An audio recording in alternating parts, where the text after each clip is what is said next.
Henrique Martin, Luz inteiramente gasta por Deus, 1781-1812. Ajoelhado na praia da Índia, Henrique Martin derramava a alma perante o Mestre e orava: Amado Senhor, eu também andava no país longínquo. Minha vida ardia no pecado. Desejaste que eu me tornasse não mais um tição para espalhar a destruição, mas uma tocha brilhando por ti. Zacarias, capítulo 3, versículo 2. Eis-me aqui nas trevas mais densas, selvagens e opressivas do paganismo.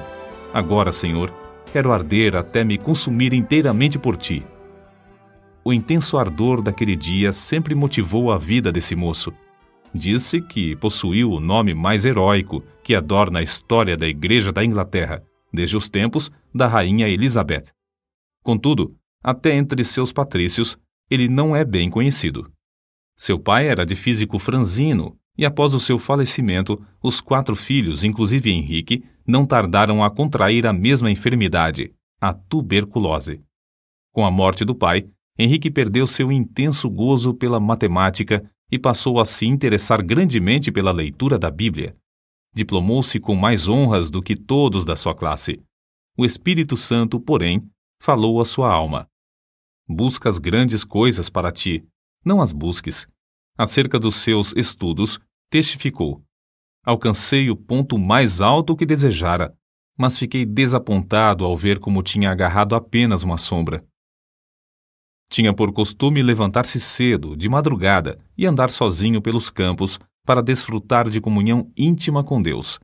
O resultado foi que abandonou para sempre o plano de ser advogado, um alvo que, até então, perseguia, porque não podia consentir em ser pobre pelo amor de Cristo.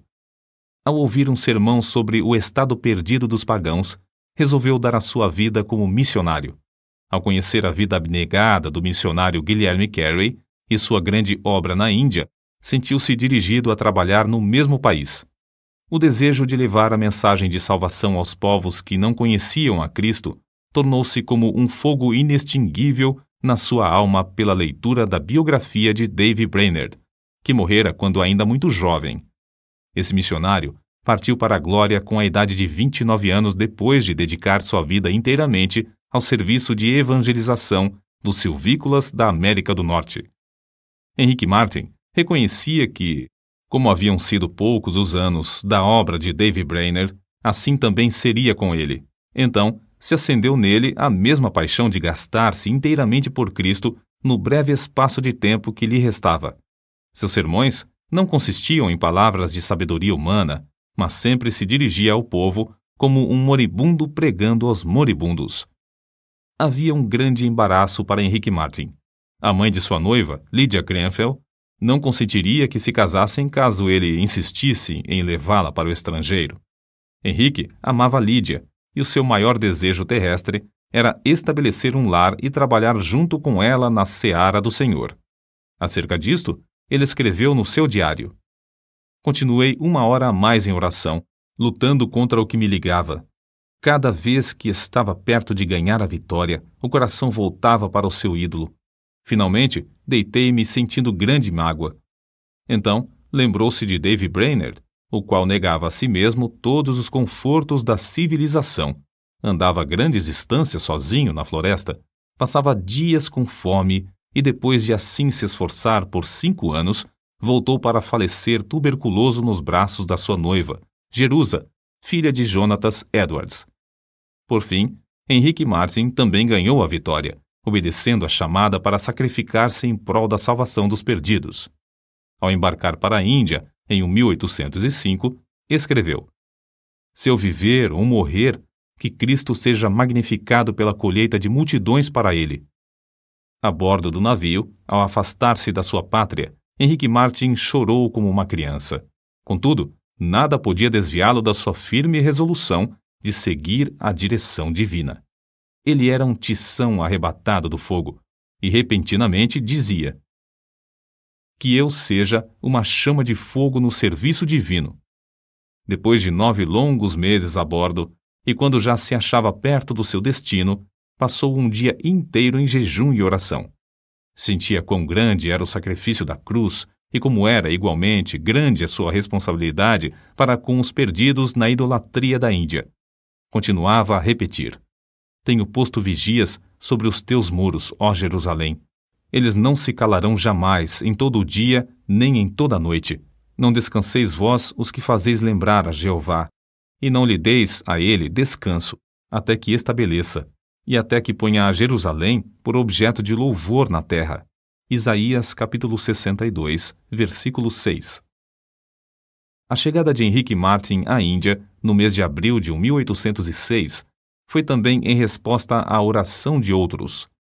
A necessidade era tão grande nesse país que os poucos obreiros concordaram em se reunir em Calcutá de 8 em 8 dias para pedir a Deus que enviasse um homem cheio do Espírito Santo e poder à Índia. Martyn, logo ao desembarcar, foi recebido alegremente por eles como resposta às orações. É difícil imaginar o horror das trevas em que vivia esse povo, entre o qual Martyn se achava. Um dia, perto do lugar onde se hospedara, ouviu uma música e viu a fumaça de uma das piras fúnebres de que ouvira falar antes de sair da Inglaterra. As chamas já começavam a subir do lugar onde uma viúva se achava sentada ao lado do cadáver de seu marido morto.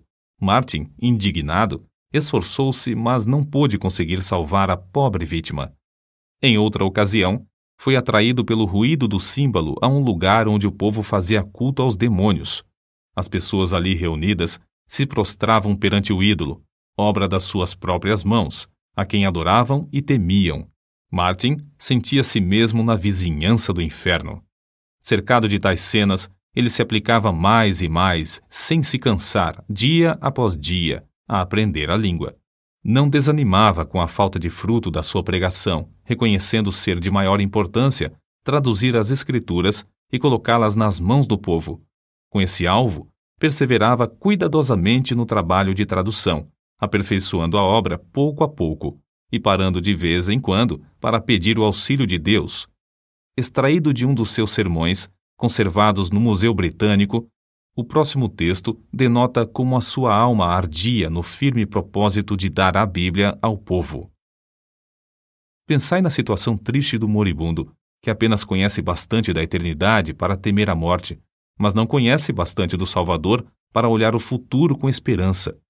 Não pode pedir uma Bíblia para saber algo sobre o que se firmar, nem pode pedir à esposa ou ao filho que lhe leiam um capítulo para o confortar.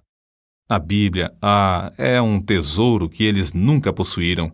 Vós que tendes um coração para sentir a miséria do próximo, vós que sabeis como a agonia de espírito é mais que qualquer sofrimento do corpo, vós que sabeis que vem o dia em que tendes de morrer. Dai-lhes aquilo que lhes será um conforto na hora da morte.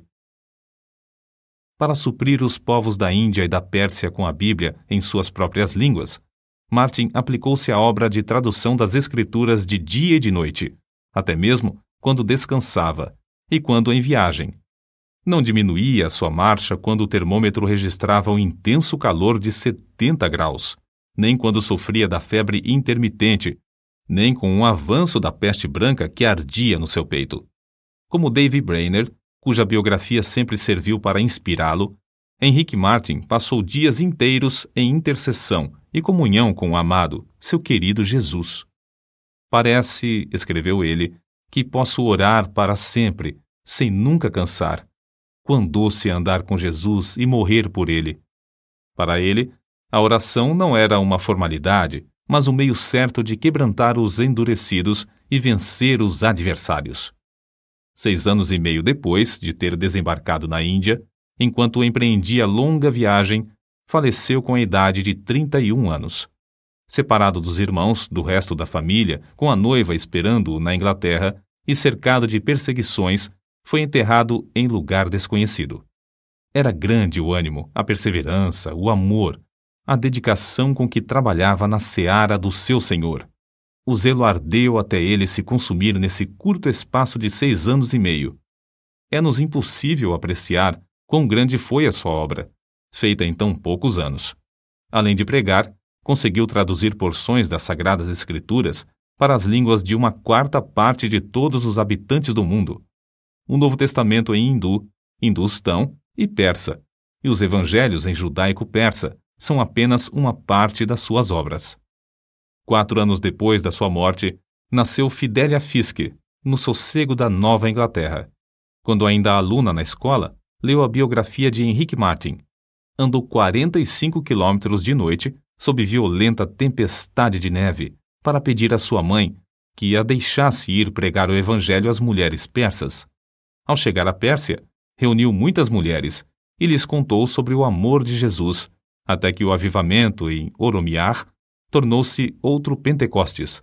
Se Henrique Martin, que entregou tudo para o serviço do Rei dos Reis, pudesse visitar a Índia e a Pérsia hoje, que grande obra encontraria! Obra feita por tão grande número de fiéis filhos de Deus, nos quais ardeu o mesmo fogo pela simples leitura da biografia desse pioneiro.